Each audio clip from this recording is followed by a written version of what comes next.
본래 중고등학교 때는 시인이 되려고 하다가 본科까지 갔는데 지금 20년 동안 테크놀로지 기사만 쓰고 있는 기자입니다. 20년간 취재해 오시면서 알게 되신 IT 분야의 그 무엇이라는 게 있을까요? 시점은 모르겠지만 기술은 직진한다는 겁니다. 변화를 얘기하는데 변화가 내년에 온다고 사람들이 주장을 하고 기술은 나와 있습니다. 내년에 안 올 수도 있습니다. 하지만 10년 후에는 옵니다. 기술은 직진하고 진화하고 있고 우리 곁에 오는 시점만 다를 뿐이라고 생각합니다. I'm sick of everything I've been around enough to get used to. I'm proof of consequences and exhausting common sense. And I kill what I built, a common misconfidence. I'm too faced with the dull exposure. Stop right there, don't come any closer. But I'm not. 소문부터 하나 들어갈게요. 2021년 초에 이 스타트업 창업가들 사이에서 소문 하나가 퍼졌어요. 김봉진 의장이 좀 괜찮은 스타트업 창업가를 만나면 그 창업가가 믿을만 하면 바로 1억이다. 뭐 이런 소문이었습니다. 배달의 민족 운영하는 그 창업가, 이 사람이 이제 될성 부른 스타트업을 찾아서 투자하고 돈을 벌려는 건가? 이거 묻지마 투자인가 1억 원씩? 1억은 전혀 큰 투자가 아니죠. 예컨대 100억짜리 밸류라고 하게 되면 1억이면 1%고요. 경영에 아무런 관여를 할 수 없는 돈. 심지어 이 기업이 상장해서 거래소에서 거래가 되지 않는 한 이 1억은 현금화되지도 않습니다. 물론 실패하게 되면 빵원이 되는 거고요. 그런데도 김봉진 의장이 1억 원씩 주식을 산다는 소문이었죠. 그래서 이게 소문이 진짜 많이 나서 한번 직접 물어봤어요. 김봉진 창업가한테. 이 소문이 사실인지, 진짜 1억씩 쏘고 있는지. 사실이었습니다. 정말 여러 군데에 1억 원씩 하고 있었어요. 그 1억 원은 구주를 삽니다. 구주. 신주를 사지 않습니다.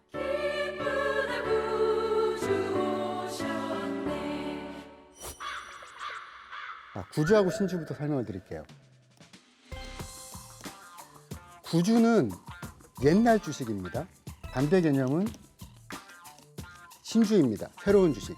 대부분 스타트업은 신주로 투자받습니다. 투자자가 있겠죠.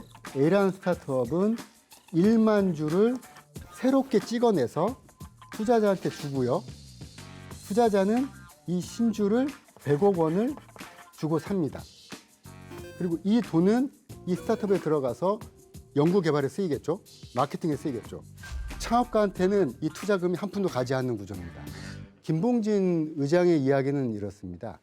본인이 2013, 14년에 네이버를 나와서 창업을 했어요. 배민을 만들었죠. 그랬더니 은행에서 전세 대출금을 회수하더래요. 네이버 직원은 뭐 대출 가능하죠. 하지만 직원 몇 명 갖고 있는 스타트업 대표는 은행 입장에서는 대출을 해줄 수가 없는 겁니다. 전세금이 실제로 없었대요. 너무 힘들었는데 옆에 있던 크래프톤의 장병규 의장이 그걸 보고 김봉진 의장이 갖고 있던 구주를 몇 천만 원어치 사줬대요. 이 돈은 김봉진 의장한테 가는 돈입니다. 김봉진 의장은 그 돈을 받고 전세를 했죠. 김봉진 의장은 그 다음부터 창업가들의 구주를 사는 겁니다. 구주 1억을 사면 구주는 그 창업가한테 가거든요. 김봉진 대표의 말은 이렇습니다. 스타트업 창업가라고 하게 되면 굉장히 다들 부자라고 한대요. 부자 같죠? 기사에 나옵니다. A라는 스타트업 100억 투자 받아. 기업 값어치 1000억. 아, 그럼 창업가는 얼마를 갖고 있을까? 그런데 사실은 그렇지 않다라는 겁니다. 스타트업이라는 꽃이 하나 피기 위해선 이 돈이 필요하고 이 창업가는 이 돈 위에서 계속 본인의 땀과 시간을 다 집어넣고 참고 또 참고 또 참는 거죠. 데스밸리가 있습니다. 이런 겁니다. 꿈과 현실이라고 할까요? 과연 이 거리, 창업가의 꿈과 의지와 실제 현실과의 그 거리가 데스밸리라고 저는 보고요. 이 데스밸리를 버티면서 본인의 꿈을 증명해내는 게 창업가의 롤인 거죠. 이 끝이 안 보이는 인고의 시간. 근데 포기 안 하고 어떻게 버틸까요? 이게 쉬운 일은 아니지 않겠습니까? 여러분이 잘하는 스타트업 하나를 오늘 리뷰하겠습니다. 기업 가치 1조 원이 넘습니다.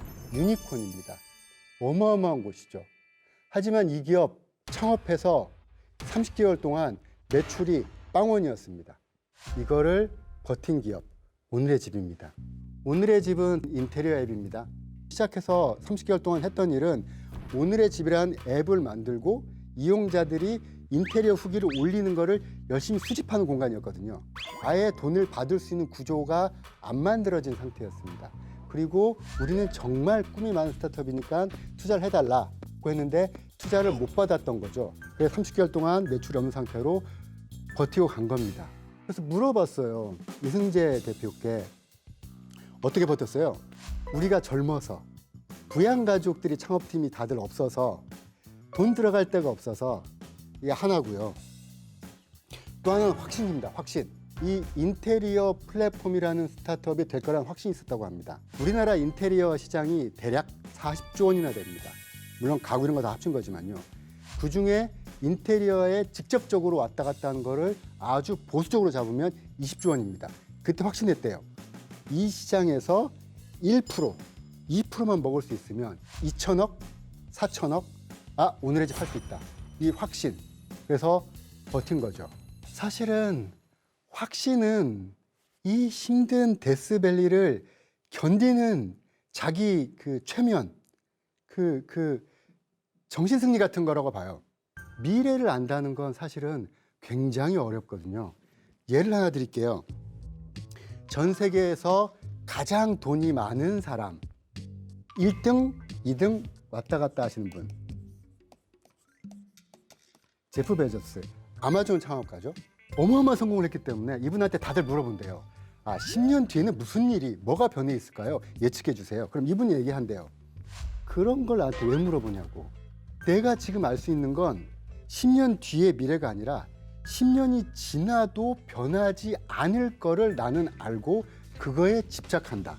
상수, 변하지 않는 거를 내가 집착해서 계속 변화하는 미래 환경에서도 내가 그 변화를 뚫고 가겠다라는 거죠. 제프 베조스가 본 그 상수는 너무 상투적인데 고객입니다. 고객은 물건을 클릭하고 구매한 순간 가급적 빨리 오기를 바래요. 10년 뒤에도 그럴 겁니다. 고객은 물건이 싸기를 원해요.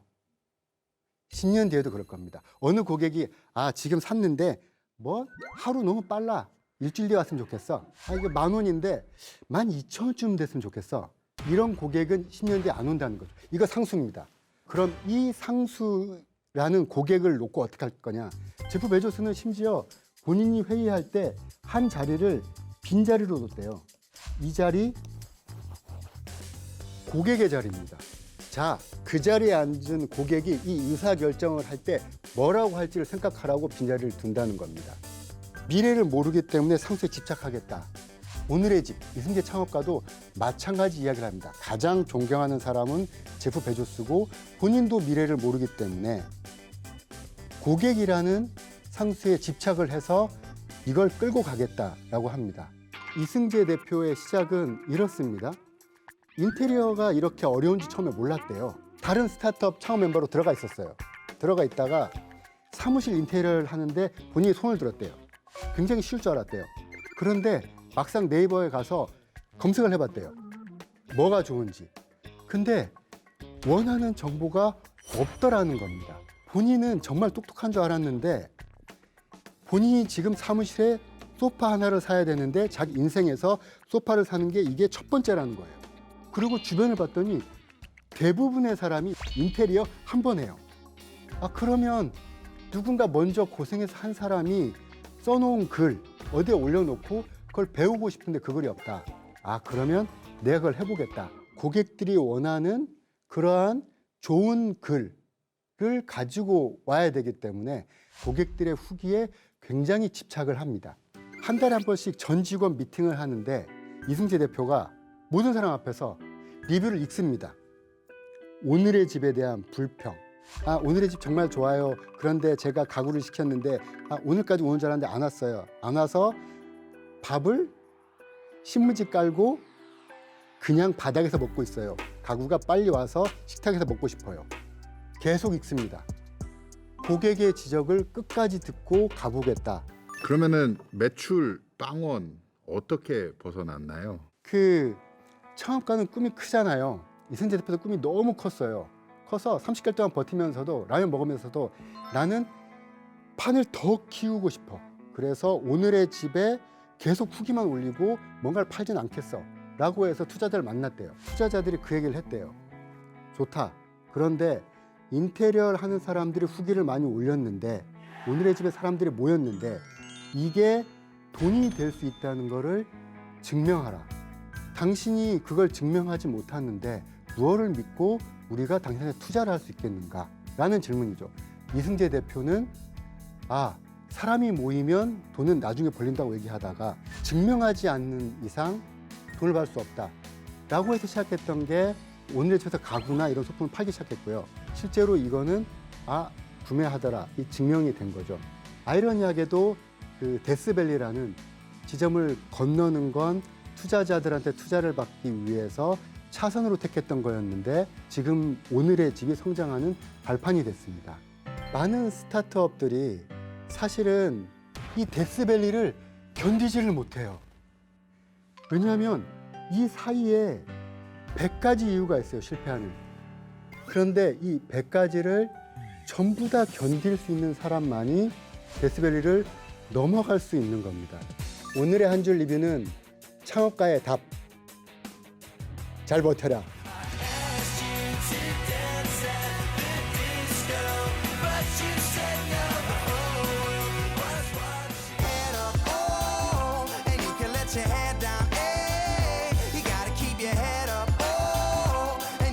Your head down.